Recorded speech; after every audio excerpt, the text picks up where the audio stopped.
Hello, all. My name is Charlie Ty. I'm class of 1978, and I'm so pleased to welcome Rabbi Steve Lebow to our class of 1978 Zoom meeting. This meeting is going to focus on the case of Leo Frank, happened in 1915, and Steve's going to explain what's going on. Just a little bit of housekeeping. If you have any questions, we're going to keep you muted. Please post them in the chat room. My little side note, I was moved here to Atlanta, Georgia in 1994, where I immediately became familiar with Steve's work as rabbi of Kol Emeth, that's Temple Kol Emeth in East Cobb. And I eventually got a job teaching down the street for him, where we shared a lot of families and congregants. Steve was immediately involved in Olympics Out of Cobb, which was a social movement to pull, and political movement, to pull the Cobb Olympics out of Cobb County because of an anti-gay ordinance the council had passed in 1994. This happened to be the time when I arrived in Cobb, and I actually taught probably a mile and a half or 2 miles from Steve's temple in Newt Gingrich's district in Cobb County. This whole story is around Cobb County, and I'm going to let Steve explain to you why this is so important. It's about Atlanta, it's about Georgia, and it's about our country. Turning this to Steve, we welcome you and thank you and have great privilege of having you here tonight. Thank you.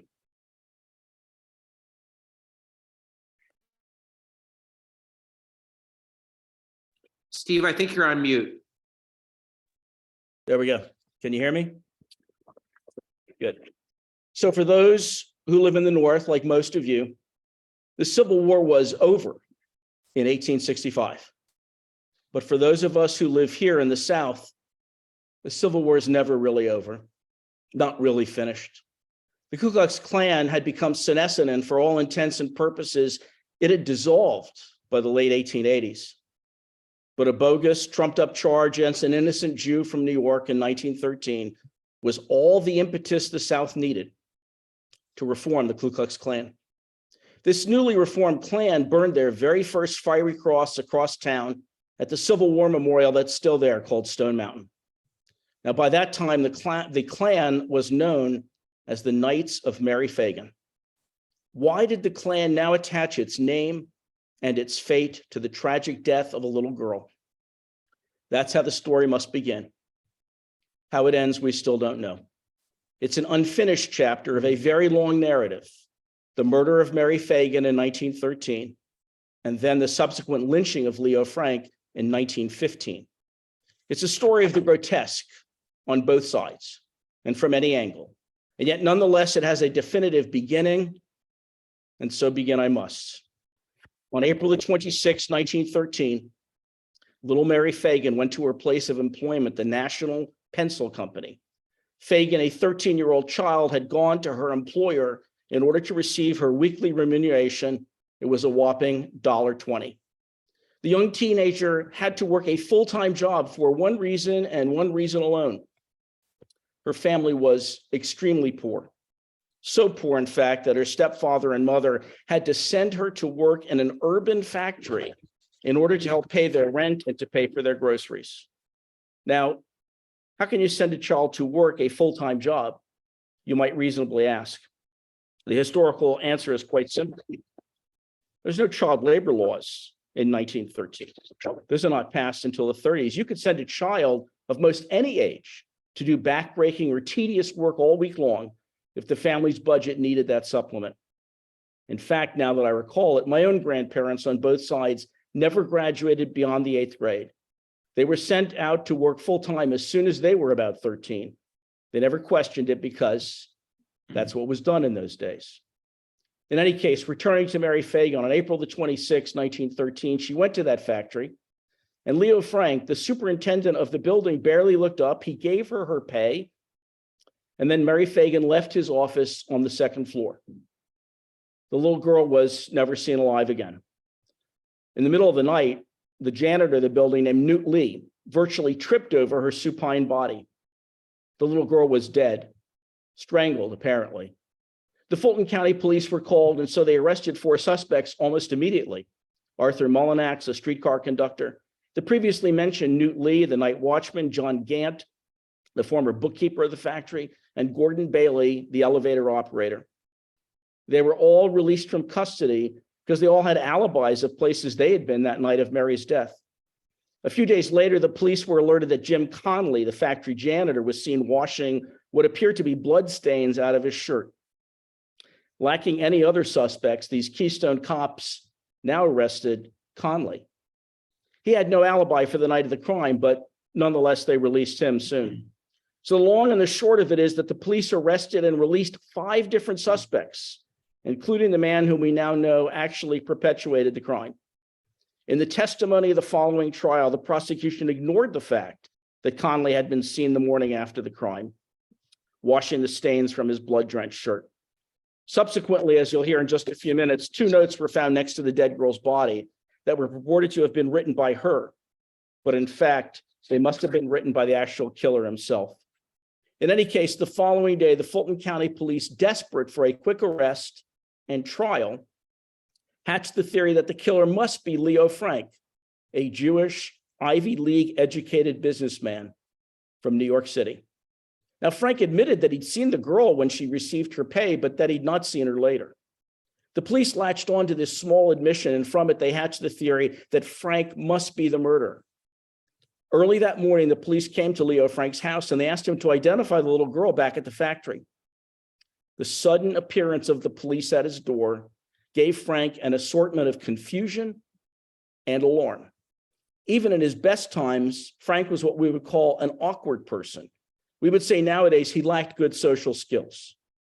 In fact, the police, noting that Frank was shocked at being questioned, they would later testify that Frank must be guilty because he looked guilty when he was arrested. Imagine that. He had to be guilty because he was frightened by being visited by police early in the morning. Well, with no other suspects in sight, the police returned to the factory the next day. Then they arrested Leo Frank. The most famous murder trial in the history of the state of Georgia followed that year. There was a series of false testimonies that the prosecution would introduce at trial, claiming that Frank must have been the murderer since he had previously flirted with some of the girls who worked in the shop. There was forensic evidence found at the scene of the crime, a bloody handprint on a door. That disappeared mysteriously. The defense attorneys were never allowed to see that.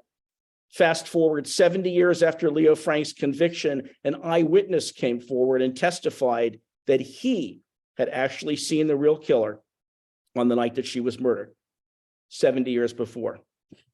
But now I am getting ahead of myself. I haven't really discussed the actual trial. And so now I think at this point, I'll turn the narrative over to Deputy Assistant Attorney General for the state of Georgia, Van Perlberg, who will describe this historic and in some ways horrific trial. Well, good evening, everybody. My name is Van Perlberg, and I am a student of this case. And basically, what we have here is, as the rabbi said, on Confederate Memorial Day, Mary Fagan decided she was going to take the trolley to the National Pencil Factory to watch the parade of the soldiers. And she was wearing at that time, she had on a lavender dress, a gunmetal colored shoes. She had a silver mesh purse with her, a hat that was a straw hat with ribbons and flowers. And she went to the pencil factory, as the rabbi said, to get her pay of $1.20. She had worked 12 hours that week, and they ran out of the metal. She worked in what was called the knurling department, where the eraser goes into the metal tip on the pencil, and they ran out of the metal, so that's why she only worked 12 hours. She had actually started working there when she was 10 years old. After Leo Frank gave her $1.20, they wanted to see if the metal had come in, so they walked to her office on the second floor of the factory, and they realized that there was no metal there. And that was the last time Leo Frank saw her. He heard a lot of banging going on. There were two gentlemen that were working on the floor of the pencil factory, but that was it. He never saw her again until the police came to his house and asked him to identify basically the body of Mary Fagan. And at first he said he couldn't really identify her. Then he changed his testimony and he said, well, I did give her a paycheck. Leo Frank basically was born in Texas. Depending upon the book you read, he was either born in a town called Cairo, C-U-E-R-O, or Paris, Texas. In 1884, he went to Cornell University, where he graduated with a mechanical engineering degree. And he moved to Brooklyn as a young child, but then he moved to Atlanta in 1907 to work. Yeah. Can you get a little closer to the mic? Some people are having a trouble hearing you. No problem at all. That's great. In 1907, he moved to Atlanta to work in the pencil factory that was basically run by his uncle Moses Frank. And at that point, he became the superintendent. Now, when the rabbi says that they found the body that night, actually, there was a few things that occurred prior to that. Leo Frank called the factory at 7 o'clock and spoke to Newt Lee, the night watchman, and basically said, is everything all right? And the police attached a lot of significance to that because Newt Lee had only worked there for 3 weeks, but that was the first time Leo Frank called over there. And the police considered, why was he so concerned what was going on at 7 o'clock?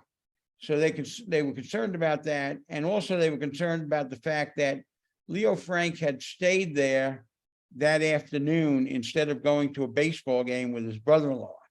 And he told Newt Lee to leave a little early and come back later.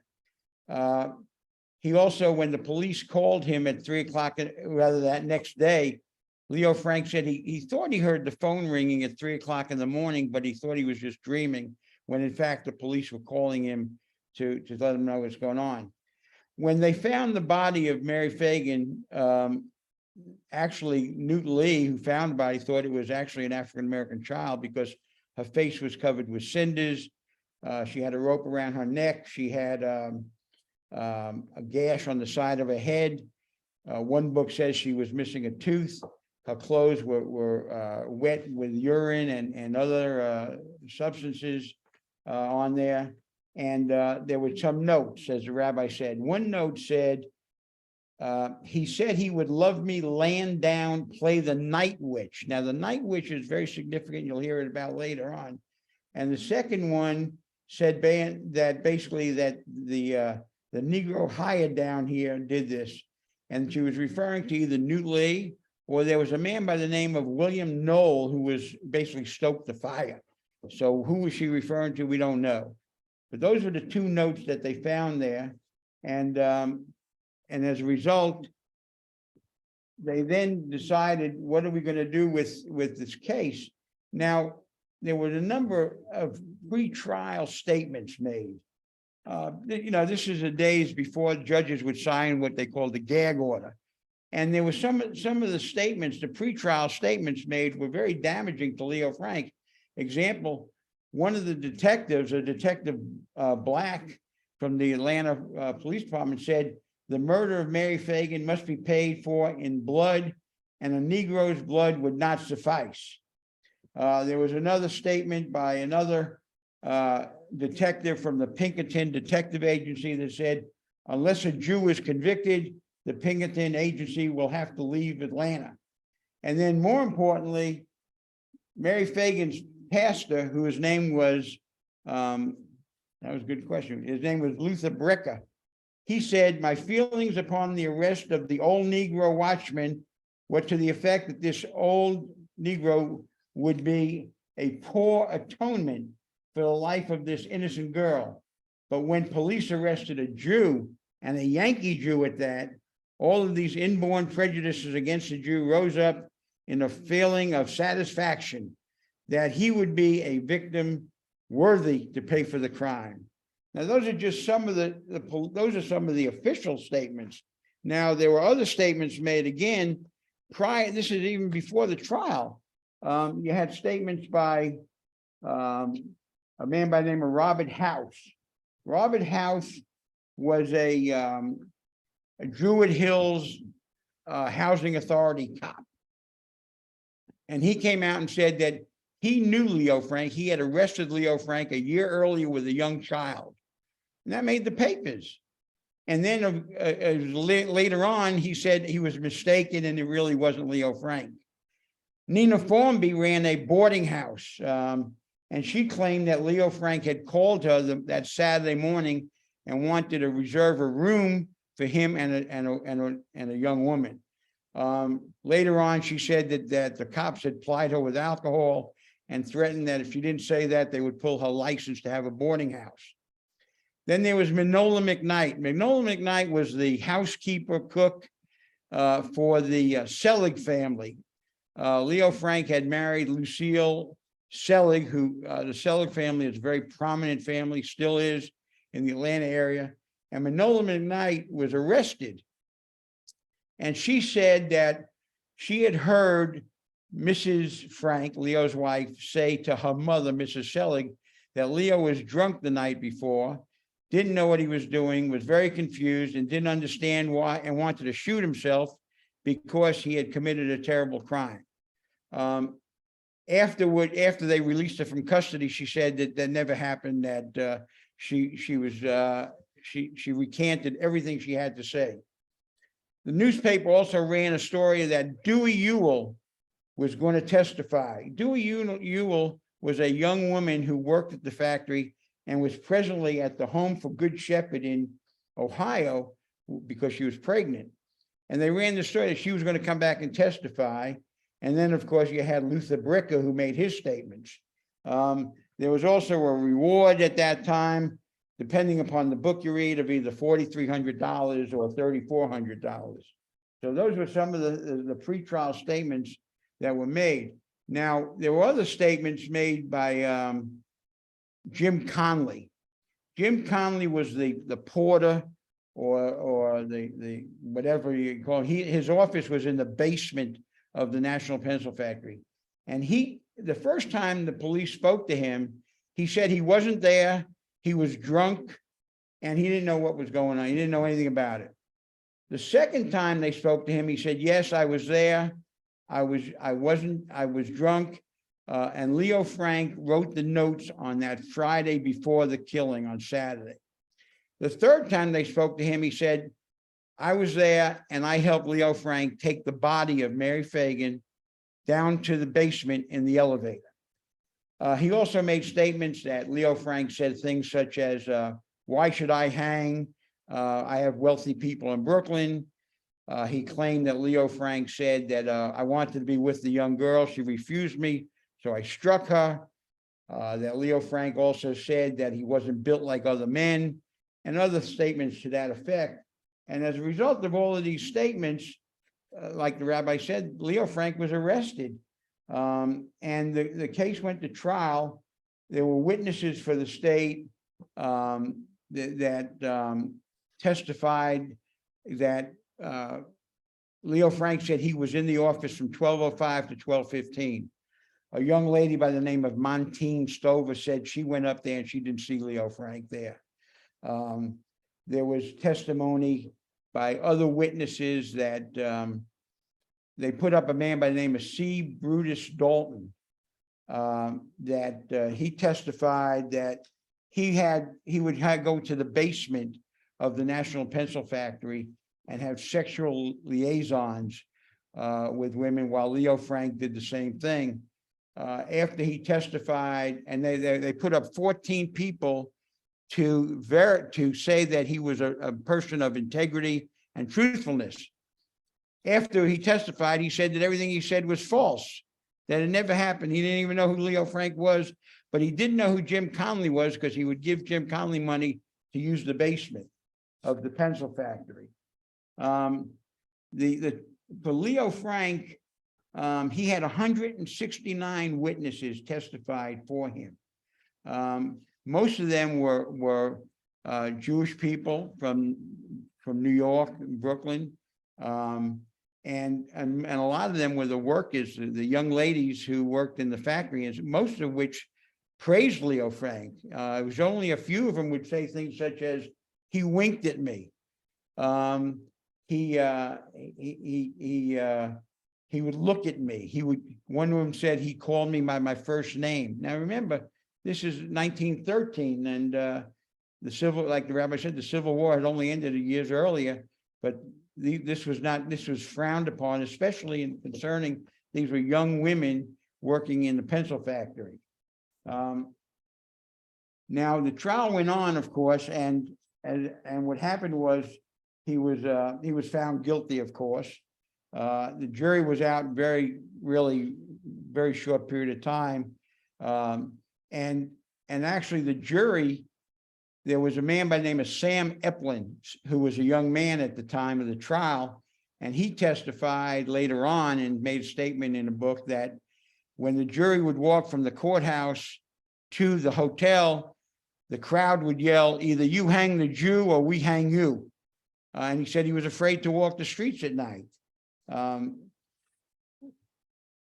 So there was, like I said, there was a tremendous amount of statements about the fact he was Jewish. A matter of fact, even after he was convicted, the judge on the case, whose name was Judge Rohn, he said, "I am not thoroughly convinced that Frank is guilty or innocent." But then he made the statement, "Why, if Christ and all his angels came to show this man innocent, they would still vote him guilty." A matter of fact, in a trial, usually you could ask the jurors afterwards, you could poll them and ask what their verdict was, but there was so much loud noises going on from the outside the courthouse that he couldn't even do that, and as a result, he sentenced Leo Frank to hang on October 10th, 1913, which, by the way, was also Leo Frank's birthday on that date. After now, one of the significant factors in this case dealing with the appeal was that his lawyers at that time, Luther Rosser and Reuben Arnold, I think his name is, they were like the best lawyers in town, the best lawyers money could buy.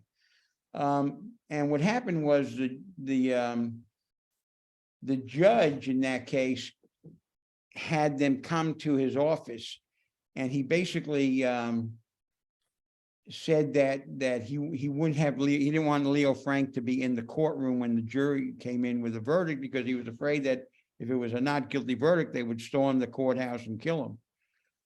He also had the lawyers agree that they would not use the fact that a defendant in a criminal trial whose right under the Sixth Amendment was to sit in the courtroom and be there for the verdict.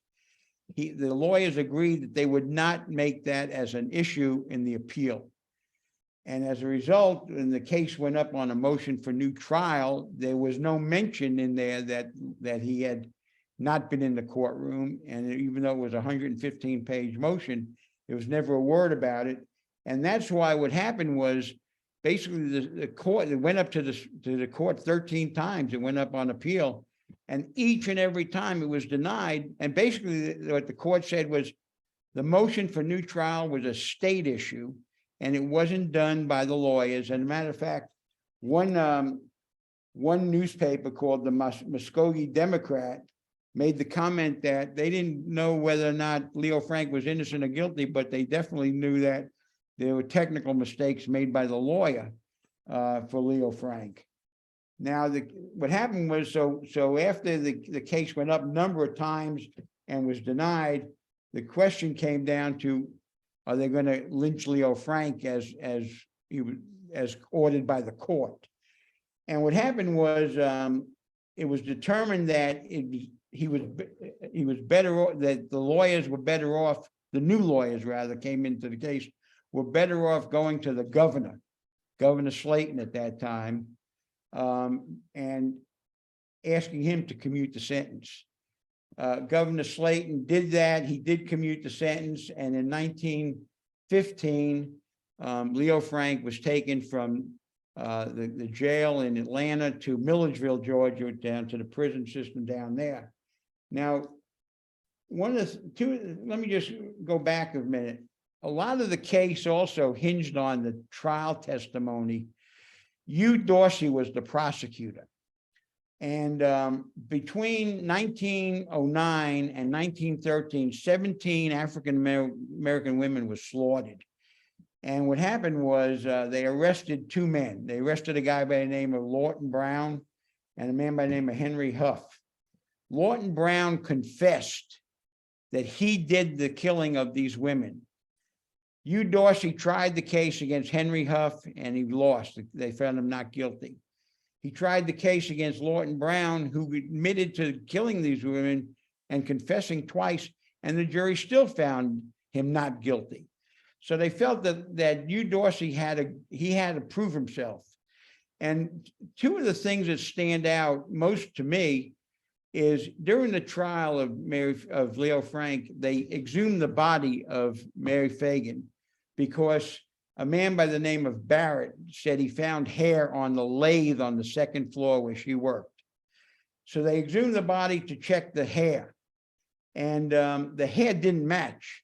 A matter of fact, it was so unmatchable that they brought in the coroner by the man by the name of William Giesling, who said that the reason it didn't match was because they washed her hair with pine tar soap, and that took away the texture and the color from the original color. Well, Dorsey took the position that he didn't care. Other people said it was her hair, so he went forward and used it and said this was her hair on the lathe. Another man by the name of Jim Duffy claimed that there was blood on the floor by the lathe. Dorsey took the position that was Mary Fagan's blood, even though they brought in a chemist by the name of William Smith. Wait a second, I'm not sure. William Smith, yeah, who said it could have been the blood from a mouse. But Dorsey went forward anyway and said that was it. He basically portrayed Leo Frank as a perverted individual like Oscar Wilde.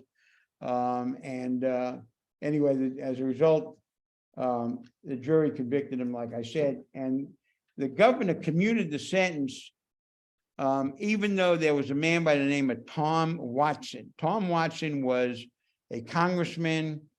He ran for vice president with William Jennings Bryan, I think in 1909. He was a Klansman. He had two publications. One was called the Jeffersonian, which was a weekly magazine, and one was called Watson's Magazine, which came out monthly. And in his magazine, it started out, it only had a 25,000 publication, but after he would say things such as Leo Frank was a sodomite, Leo Frank was perverted, Leo Frank would chase the young girl down to the point where he molested her. The publication went from 25,000 to 87,000 people were now listening to what Tom Watson said. He said that if the governor commuted the sentence, it would be the biggest riot ever in Georgia. Well, the governor decided that based on the fact, see a few facts, mostly he felt that Jim Conley was, well, actually, let me just go back. Tom Watson Brown was also a white supremacist who hated Jews, blacks, and Catholics. And he sparked he fanned the sparks, rather, of anti-Semitism until there was a flame involved. Some of the other things he would say, he would refer to Leo Frank as a depraved sodomite, a lascivious sodomite. And anyway, the governor did commute the sentence. And his wife, after 12 days of reading the transcripts of the trial, which, by the way, no longer exist in Georgia, the governor decided he was going to commute the sentence, and he told his wife that he was going to commute the sentence. And she said she'd rather be the widow of a brave and honorable man than the wife of a coward. The reason that he commuted the sentence was because he believed that Jim Conley was a as he said, a depraved and lecherous Negro as ever lived in Georgia. He had made all different inconsistent statements. He made 3 different statements when first questioned by the police. The governor didn't believe the hair that was found on the lathe wasn't that of Mary Fagan's. The governor didn't believe that the blood, by the way, it was not William Smith, it was Claude Smith, who was the chemist. He didn't believe that the blood on the floor by the lathe belonged to Mary Fagan. Another lie that, or inconsistency, I should say, that Connolly gave was that he said at trial that he helped Leo Frank take the body of Mary Fagan down to in an elevator in a crocus sack. And later on, he said, no, they used bed tick. Also the notes that were found there. I remember I told you one of the notes said the night witch did it. Well, there's a Southern Negro superstition dealing with a night witch that basically says when children cry out in their sleep at night, it means the night witches are riding them, and if you don't go and wake them up, they will be found the next morning strangled to death with a cord around their neck. Well, the governor took the position that there's no way that a Yankee Jew would know this Southern culture statement or superstition. The governor believed that what happened was when Mary Fagan came out of the office after looking to see if there was metal, Jim Conley beckoned her to come forward, and when she left the office of Leo Frank, he knocked her on the head, he choked her, he pushed her down the scuttle hole that was in the back of the building, and then wrote the notes. That was what the governor's position was. And what happened afterwards was that as I said, Leo Frank was taken down to Milledgeville, where he was only there 3 weeks when a guy by the name of William Crane decided that it would be best if he killed Leo Frank. So he slit Leo Frank's throat from his Adam's apple to his ear, and used according to Tom Watson, used a hog's knife, of course, because that means it wasn't kosher or anything like that. And there were 2 doctors there. There was a Dr. McNaughton and a Dr. Harris, and they saved Leo Frank's life. And which didn't last long, because what happened was subsequently a group of men from Marietta. And that's really the you know, when we say that the case involved Cobb County or Marietta, Mary Fagan actually lived in Atlanta. Her role in Marietta was that when she was born in Florence, Alabama, and at the age of 1, her father died from measles. Her mother moved back to Marietta to live with her brother on a farm, on a what his name was Durrell DeVeston Benton. So she lived with the Benton family for a while, and then Mary Fagan went and lived in Atlanta. The significance of Marietta is that the lynch mob from Marietta was from Marietta. And basically what happened was in August of, I think it was August 17th, a group of men in 7 cars, they had 7 vehicles, and they were all wearing either scarves around their face so nobody could identify them. They drove, I think it was like 175 miles to Milledgeville. I could be wrong about that. And it was portrayed originally that one of the, his name was, let me see, Tucker, I think. He was in charge of the prison system, not in charge of the prison system. He was like a senator, or he was going to go down there to check out the sewage system in the prison. And this is why he went down there. But in fact, I think he went down there, it was a scouting mission, because this was an inside job. When they went, what happened was one of the lynch members went down there originally and cut the phone cords. And then when the rest of the lynch mob came, they took into custody, so to speak, the warden and the superintendent. and they went directly to the infirmary, and they got Leo Frank out of the infirmary, sat him in a car between two brothers, the Burton brothers, and drove back to Atlanta. And when they got to Atlanta, they took him to an area called Fry's Mill Road. And at that point, they basically chose to lynch him. And now there's a very important character in this called Judge Morris.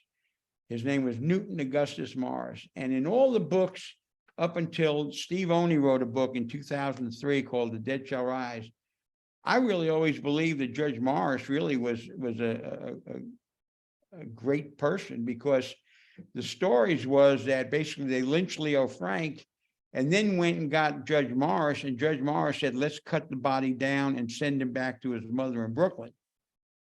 When Steve Oney wrote the book, though, it was basically that Judge Morris at 7:05 in the morning on August 17th kicked the table out from under Leo Frank. And that's when Leo Frank was lynched. Let me see here. Now, interestingly enough, after he was lynched, a lot of stories came out. One of which was that a man by the name of Freeman was in 1923, Freeman was a federal prisoner. And he claimed that what happened was he was playing cards with Jim Conley in the basement back in, what do you call it, on Confederate Memorial Day.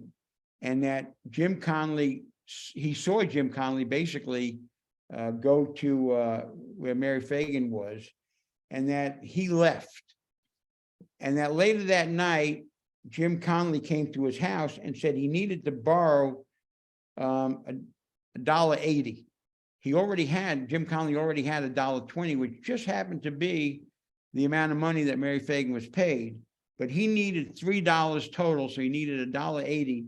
And when Freeman gave him the $1.80 to make up the $3, in turn, Conley gave him the silver mesh purse that Mary Fagan had with her that day.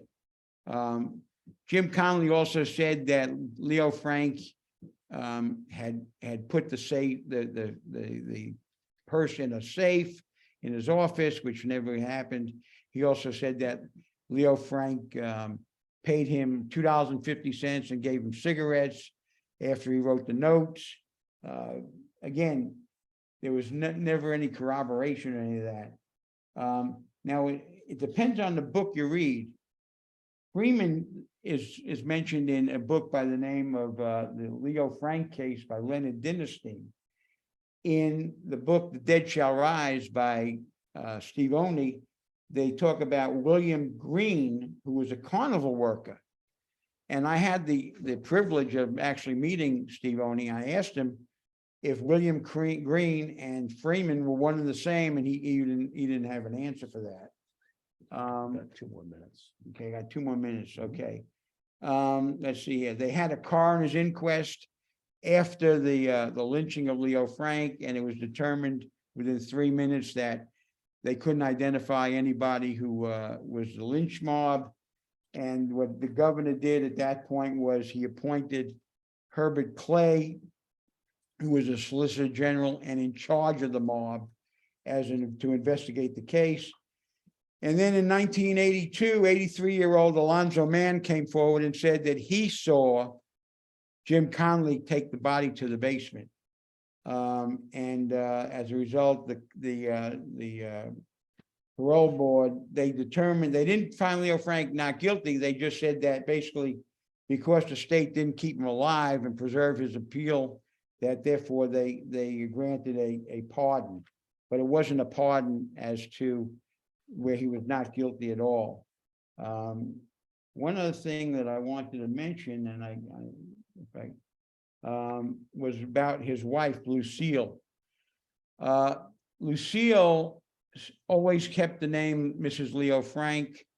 Her doctor said that when he thought of depression, he thought of her.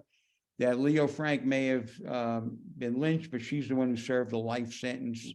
And let me see. And I think that's about all I got to say at this point. And I'm going to turn it back to the rabbi. Okay. Thank you That's so it. much, Van. No Thank you problem. thank you for your insights.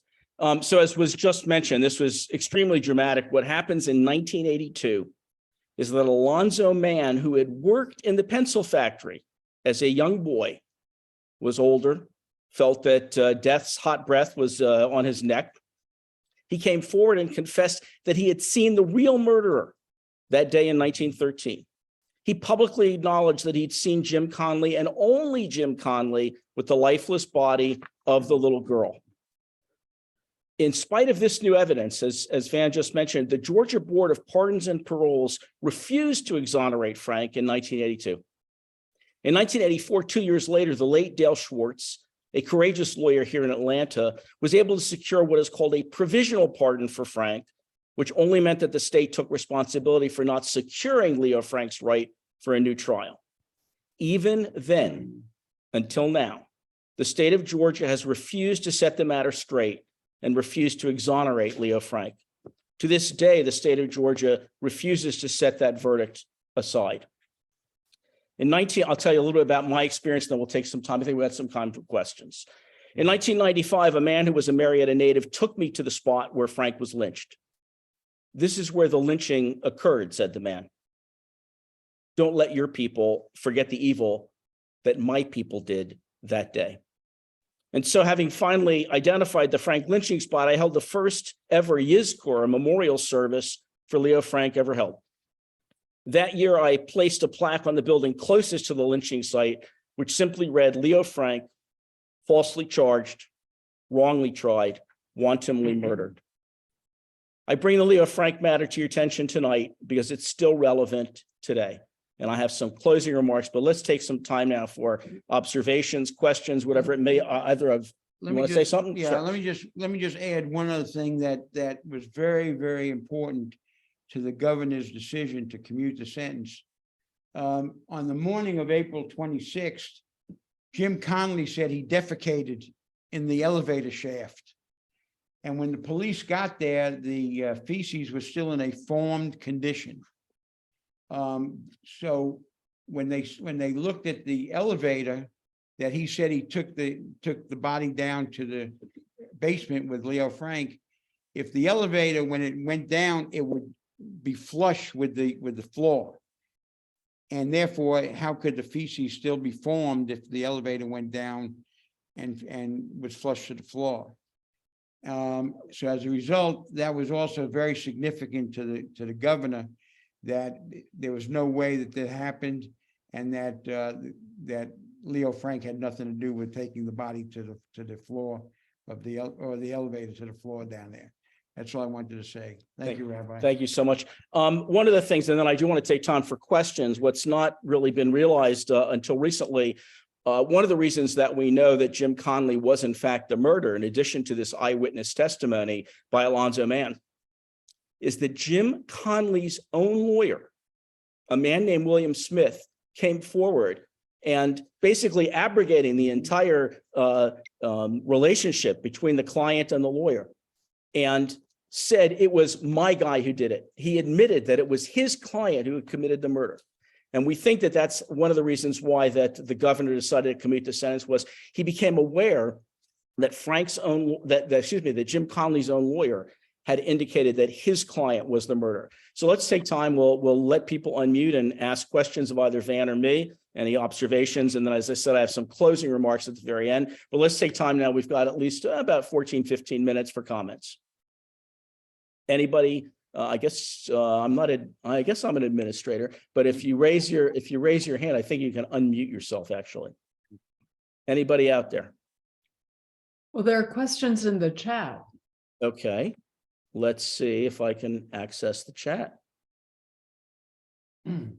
Somebody asked about Parade, and it's the musical Parade starring Ben Platt and its depiction of the murder.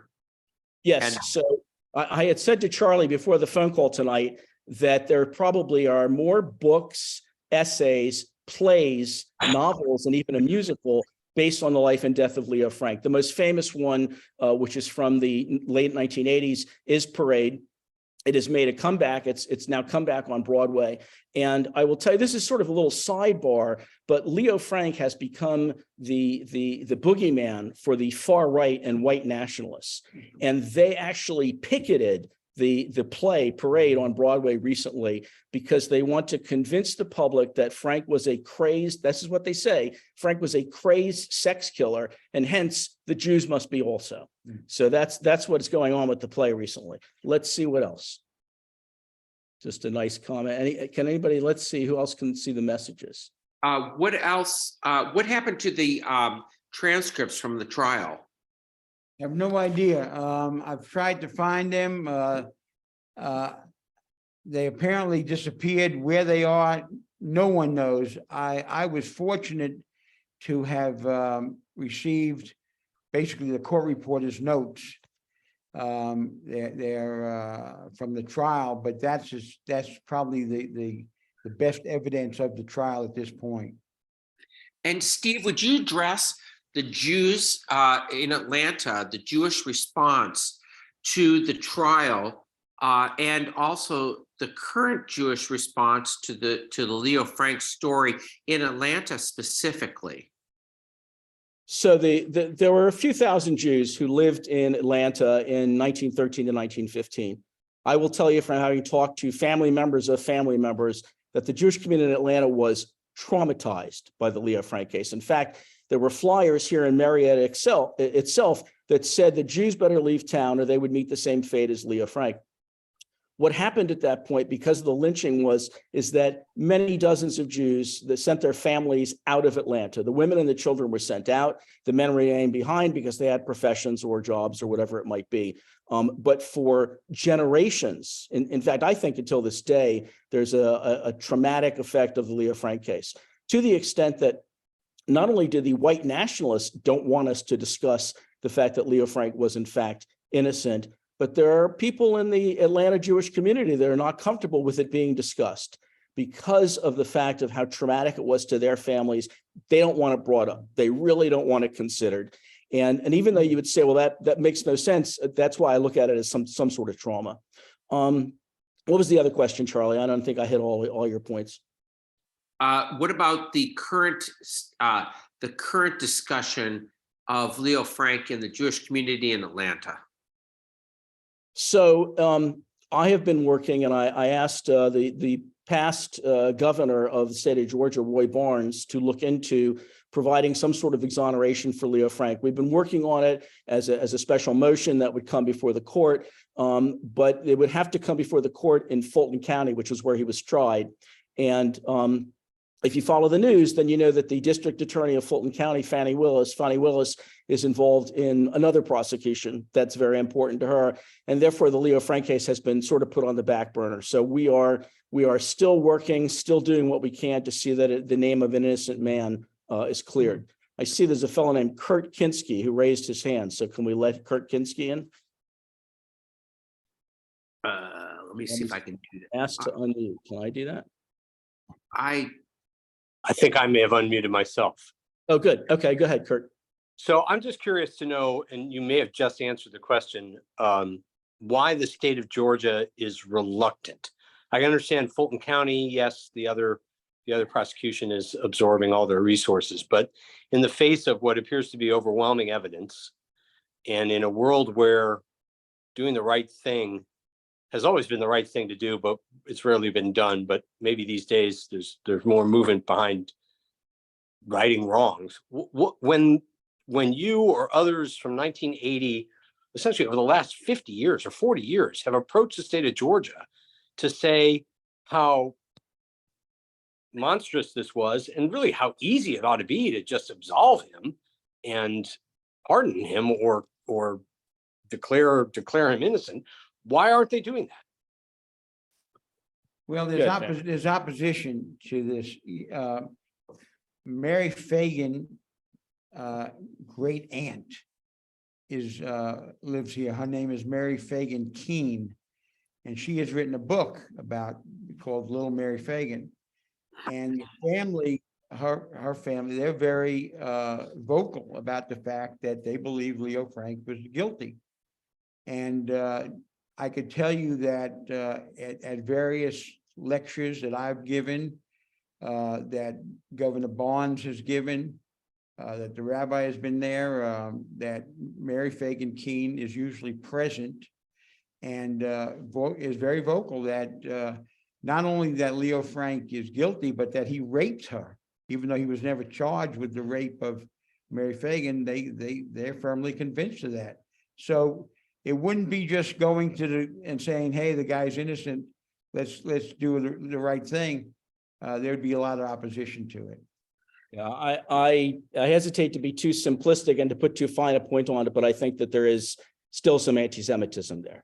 What was not discussed fully is that the lynch party and the people that planned the lynching were among the best and brightest in Marietta, Georgia, including a former Georgia governor, policemen, people that were involved in the state representatives. And so the Leo Frank case remains to be a very embarrassing event. And even though I have no intention of trying to raise the specter of those who lynched Leo Frank, I'm more interested in seeing him exonerated. I think it's a hot button for people in Atlanta to this day. And then there's two interconnected questions. Okay. First one is, how did the two of you become involved in the case? And the second one is, why does this narrative mean so much to you? Well, I'm going to leave that one for I have some closing, like a lawyer, I have closing statement. How did we come involved? Let me put it this way. The Leo Frank lynchers begin to die in the 1950s and 60s. And some of them leave sort of deathbed confessions or lists of people saying, I wasn't the only one. These were the other people that were involved in the lynching. Someone gave me one of those lists and said, these are the people that were involved in the lynching. And finally, then they took me and they showed me, as I mentioned previously, they showed me the site where the lynching occurred. And as I'll say, once again, in my closing remarks, I became de facto the rabbi of Leo Frank, because this is where he was.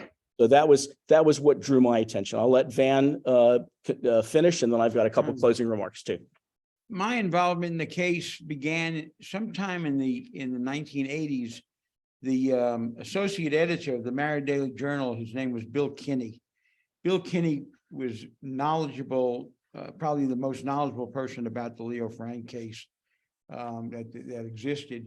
And at a men's club meeting at the synagogue, Bill Kinney spoke about the Leo Frank case, and I had never heard about it. And as a result of that, I developed this unquenchable thirst to learn everything I could about the case, whether it's because I'm Jewish, maybe because I'm from Brooklyn, I'm a lawyer. It just fascinated me. And as a result, I went on this journey to read everything I could possibly find about the case, including going to the site where Mary Fagan's buried and going to the site where the tree was that they lynched Leo Frank on, and speaking to family members of the lynch mob. I've actually spoke to some of those people who would say things such as the governor was given $1 million by the Jews of America to commute the sentence, things to that nature. And it just fascinates me. The case just, and to this day, it still fascinates me. And the more I learn about it, the more I'm fascinated by it. Yeah, the case is like an onion. You keep on peeling it, and other issues come out. I'm not the actual moderator, but I think we got some more time. And then, as I said, I have a couple of closing thoughts too. Any other questions or comments? Anybody else? On a personal note, I passed the memorial that Steve dedicated to the location. It's a Georgia historical marker where Leo Frank was lynched. I passed that every day on my way to work. And my school, which is Kennesaw State University, is located on Fry Road, which is named after the sheriff of Cobb County, whose farm actually housed the tree on which Leo Frank was hung. And so these are really important aspects of how Cobb County and suburban Marietta and the state of Georgia really deal with the fact that these people are honored in such a prominent way today, kind of overarches this whole case. Yeah, to Charlie's point, the Frank lynching site, which I uncovered and put a special plaque there, has now been covered over by a superhighway.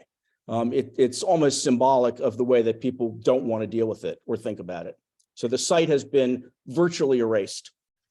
All right, let me make a few comments, and then if there's more time, that's great. I bring the Leo Frank matter to your attention tonight because it's still relevant today. In the Frank case, an innocent man was convicted of a crime he never committed. Doesn't that still happen every day? Secondly, the Frank case is unusual in that it's the only case of a Jew being lynched on American soil. To be completely fair, though, the crime of lynching affected the Black community disproportionately. One Jew was lynched in Georgia. Over 500 African Americans were lynched in Georgia from 1880 to 1946. And it used to be true before marijuana was legalized in many states, if a white American smoked weed, they were given a warning. Black Americans committed nonviolent drug offenses, they spent years locked up. The Frank case is important because we hope to leave our children with a clear picture of the future. And we cannot make our future good unless we've made our past right. The Frank case is still relevant because we live in a newer South. And in the newer South, we are prepared to struggle with a difficult past in order to prepare for a better future. The Frank case is important because justice has no shelf life. Justice is always relevant. The Frank case is important because justice delayed is justice denied. The Frank case is important because justice is the debt that the present owes the future. Some people have asked us and asked me, why do you even care? The case is now 110 years old. Well, for whatever reason, I've been the only rabbi to come forward to speak out about Frank's innocence and to seek his complete exoneration. The Frank case is important because we Jews may suffer from many diseases, but amnesia isn't one of them. The Frank case is relevant to me because a few years ago, my wife and I moved to a townhouse just a few blocks from the Marietta Square. That move meant that I now live, about a quarter to a half a mile from where the lynching occurred. It almost literally occurred within earshot of where I live and sleep every night. The Frank case was the major case of anti-Semitism in the United States. It led to the founding of the Anti-Defamation League, and as I mentioned in my earlier remarks, the Frank case led to the resurgence of the Ku Klux Klan. The Frank case is still important because it is a kind of cautionary tale. And we know this from synagogues that have been attacked recently, as well as other religious institutions in the United States. So I guess my closing remark is, I would say, and Charlie mentioned this, there's no statute of limitations on doing the right thing. Leo Frank had no children, and hence he has no descendants. So it falls to us to be a kind of extended family, seeking to have him exonerated of all charges. When people stop and ask me, what are you going to do in retirement? I frequently joke and say, well, I don't have many hobbies, but one of them is the Leo Frank case. You see, I am a very small dog with a very large bone. I intend to continue to work during my retirement for the complete exoneration of Leo Frank. I can do no less, and I ask for no more. Finally, when people ask me if I'll ever quit advocating for the exoneration of Leo Frank, my answer is simply, hell no. I went to Kenyon College, where I was taught to read deeply, to think clearly, to write effectively, and to argue a position forcefully. In all that I do, and all that I write, and in all the speeches I ever give, I owe my education to Kenyon College. It is a debt that I can never fully repay. Thank you so much. And I'm done with my remarks. I don't know what the moderators want us to do, but we're here. Hey, I have one more question. Sure. Do you have any comments about the relationship between the Leo Frank case and the bombing of the temple in Atlanta? Those, it's interesting. The bombing of the temple in Atlanta occurred when, 1958? Does that sound about right? 57, No, it's in the 60s because it's during 58. Yeah, it's in 1958. Those are the twin poles of violent anti-Semitism. And as I said, I think in some ways the native Atlantans and the Jews of native Atlanta have never recovered from the lynching of Leo Frank and then the bombing of the temple in the 1950s. There's still in some ways this Jewish ethos of, don't make a big deal out of it. Don't draw attention to yourself. So the bombing of the temple in 57 is the twin pole of the Leo Frank case. Well, another factor was that there's a family called the Venable family. They basically owned Stone Mountain. And when the bombing of the temple took place, Jimmy Venable ended up representing some of and Jimmy Venable was the imperial wizard of the National Knights of the Klan. And what happened was he ended up representing some of the defendants in that bombing case. And he tried to block Jews from testifying. So that's the similarity between those two, at least to me. Anybody else, Charlie? I see there's a bunch of people on the chat, but I can't see all the chats. Let me see. It's just common. It's just congratulating you on a beautiful Thank you. Presentation. Thank you so much. We appreciate everybody being here tonight with us. Any other comments? Happy anniversary, Steve. Thank you. I appreciate it. Thanks, Jerry. I appreciate it. Everybody stay safe and be well. And thanks for signing on tonight to hear about what we're working on and what we're doing. Thank you so much. I really appreciate it. Good night. Good night, Thank you all, and it's great to see everyone. It Good is. night. Good to see friends from Kenyon College. Thank you.